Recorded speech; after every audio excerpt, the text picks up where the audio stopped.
What's going on, everyone? Welcome back to T3G. My name is Dalibor, and today, today we're doing it.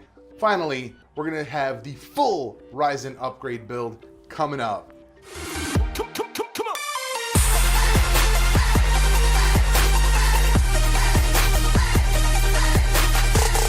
So the build itself went pretty smoothly, no real hiccups. My standoffs were already in the right places. I mentioned last time that the board had specific spots where you could not put standoffs. My standoffs were actually already in the right spot, so I didn't have to worry about that. The cooler gave me a little bit of a challenge because I wasn't seeing that it was catching, because it's the actual pad, the actual copper pad that connects to the CPU is actually really large, and it just like perfectly fits into the gap, and I didn't see that it was catching on the actual clip portion of the board, and I kept trying to force it down, and I'm glad it didn't. I'm glad Hada saw it. But we got it connected, we got it plugged in, everything's set up. We got the LED. I was trying to run the LED like a fancy little way, but it didn't really do anything, so I went ahead and just put it in right next to it. It's kind of gross, it's kind of ugly, but it is what it is. I connected everything, booted it up, and man, shockingly, Windows just loaded right up. Took a minute to like set up devices, but it loaded right up. I didn't need a new key. I had a key. I activated Windows. So now I have that board also has the identification for Windows, which is nice. I do have to give that to Microsoft. They've made upgrading your components much easier. The only change in software I did initially was to uninstall the graphics drivers entirely and install the new ones, just because I've had issues with that before. So I wanted to make sure that was correctly installed. When I had the case up, I figured, you know what, I've had these LEDs that Hada gave me probably a year and a half ago, 2 years ago. So I figured I'd install those, run the cables for those so I can have the same kind of nice look inside. I went ahead and set those to blue, since we did have that kind of blue setup originally with the deep cool side. Made all the lighting inside blue. I just need to get a little more comfortable with the controls to get it breathing in the way I want it to do it exactly.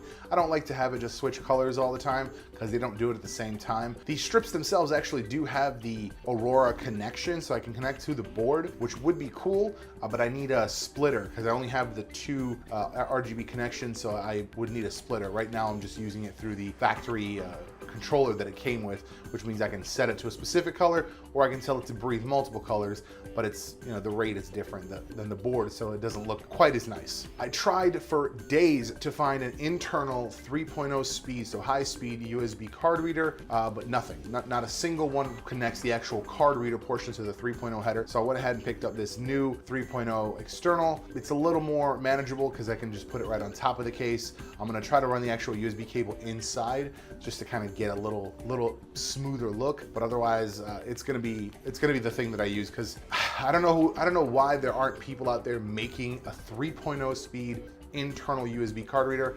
I don't know why isn't that a thing. So we talked about the comparison, and that was definitely always going to be the most important part of this video.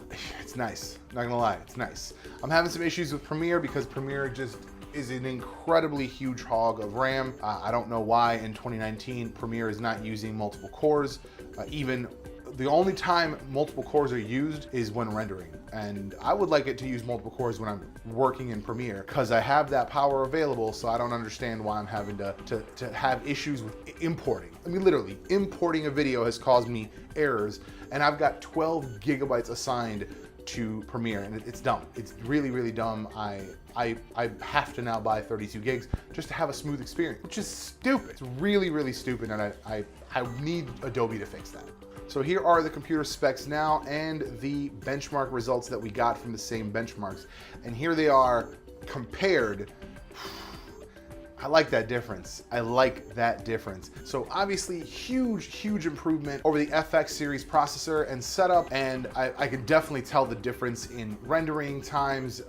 I mean, the benchmark went super quick. It was just fun to watch. I might just run it for giggles. Overall, I'm super excited about this build. The only other thing I'm gonna do is I'm actually gonna do a fresh installation of Windows just to eliminate any possible issues that might be happening in the background because I did not do a fresh installation.